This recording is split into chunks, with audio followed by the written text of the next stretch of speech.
నమస్కారం. నేను మీ రవికిరణ్ శర్మ, వేలూరి. మరి ఫిబ్రవరి నెల రాబోతోంది కదండి.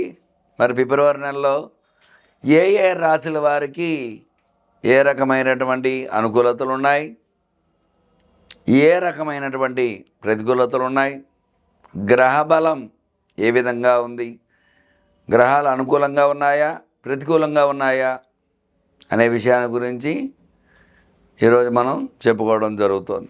మరి ఫిబ్రవరి నెలలో నవగ్రహ పరిపాలన ఏ రకంగా ఉంది, నవగ్రహాలు ఏ రాశుల్లో సంచారం చేస్తున్నాయి, ఏ ఏ రాశుల వారికి ఏ ఏ గ్రహ అనుకూలతలు ఉన్నాయి అనే విషయాన్ని గురించి చెప్పడం జరుగుతోంది.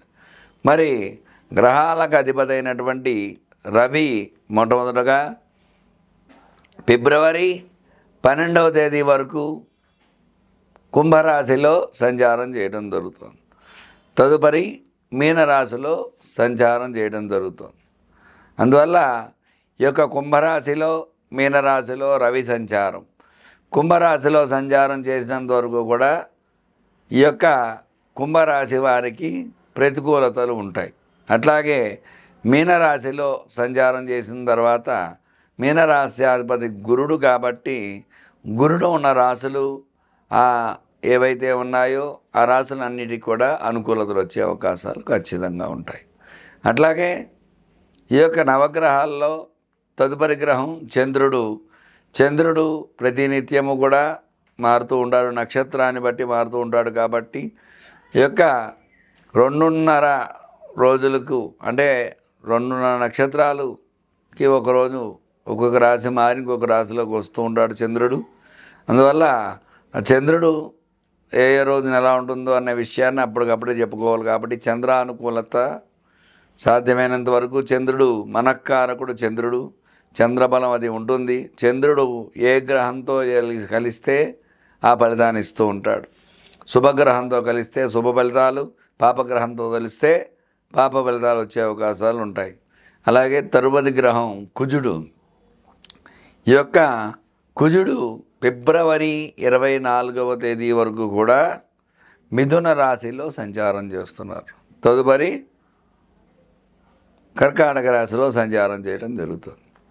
మరి కుజుడు అనుకూలత బట్టే వ్యాపారము, అలాగే వ్యాపార అనుకూలత, రుణ బాధలు, రుణ సమస్యలు, ధన సమస్యలు, వివాహ సమస్యలు, సంతాన సమస్యలు ఇవన్నీ కూడా కుజుడు ప్రధానంగా ఉంటాడు. కాబట్టి ఈ కుజుడు ఈ యొక్క మిథునంలో సంచారం చేయడం జరుగుతుంది ఫిబ్రవరి నెలలో. మిథున రాశ్యాధిపతి బుధుడు కాబట్టి ఈ యొక్క కుజ అనుకూలత ఉన్న రాశులను బట్టి ఆ రాశి బలాన్ని బట్టి ఖచ్చితంగా మనకు తెలియటం జరుగుతుంది. తదుపరి గ్రహం బుధుడు. బుద్ధి కర్మానుసారిణి, మన బుద్ధిని బట్టి మన కర్మ అనేది జరుగుతూ ఉంటుంది. కాబట్టి ఈ యొక్క బుధుడు 13 వరకు కుంభంలో, తదుపరి మీనంలో ప్రవేశిస్తున్నాడు.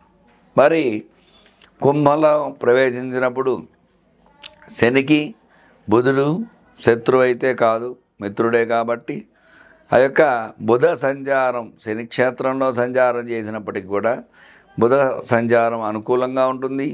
అలాగే తదుపరి మీనంలో అనుకూలంగా ఉంటుంది. ఎందుకంటే గురుడికి కూడా బుధుడు సముడే తప్ప శత్రువు అయితే కాదు. అందువల్ల యొక్క బుధ అనుకూలత అనేది ఈ నెలలో ఉంటుందన్నమాట అన్ని రాశుల వారికి. తదుపరి గురుడు ఆ బృహస్పతి సంచారం వృషభంలో సంచారం చేయటం జరుగుతుంది. మరి వృషభ రాశ్యాధిపతి శుక్రుడు, అంటే శుక్రక్షేత్రంలో గురు సంచారం చేయడం జరుగుతుంది.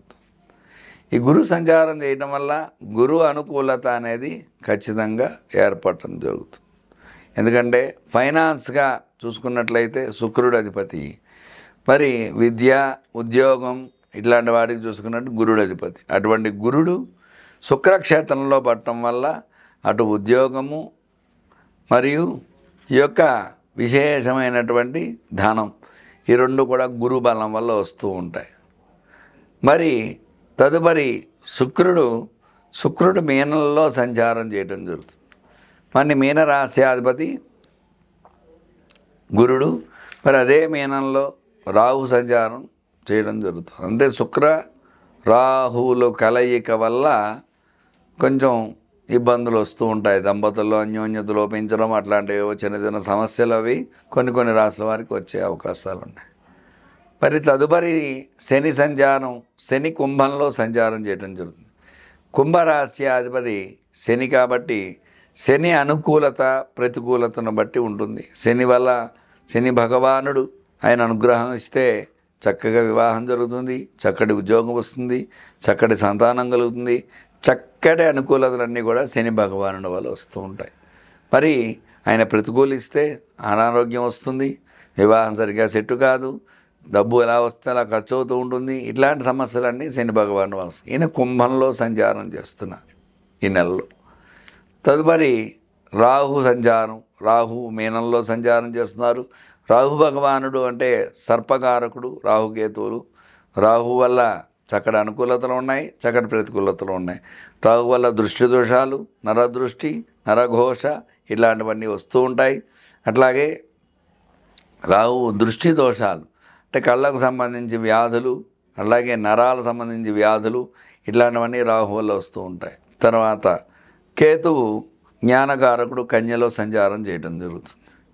ఈ కేతు సంచారం వల్ల కన్యామిథునయో బుధః అన్నారు. అంటే బుధుడు అధిపతి. బుధవారానికి అధిపతి ఎవరండి? విష్ణుమూర్తి, గణపతి, అయ్యప్ప స్వామి ఇట్లా విశేషంగా చాలామంది ఉన్నారు.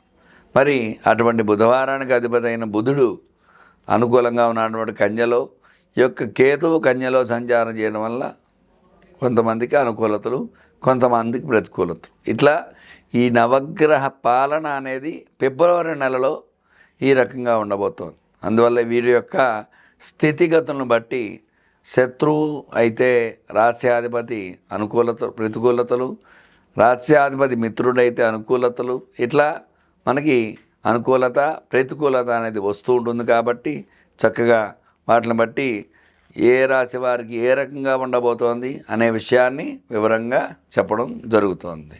కుంభరాశి వారికి ఫిబ్రవరి నెలలో ఏ విధంగా ఉండబోతోంది, ఎలాంటి అనుకూలతలు ఉన్నాయి, ఎలాంటి ప్రతికూలతలు ఉన్నాయనే విషయాన్ని గురించి మీకు చెప్పడం జరుగుతుంది. కుంభరాశి అధిపతి శని జన్మస్థానంలో ఉన్నాడు. ఏలినాడు శని ప్రభావం ఉంటుంది. తద్వారా ఇబ్బందులు అవి ఎక్కువగా ఉంటాయి.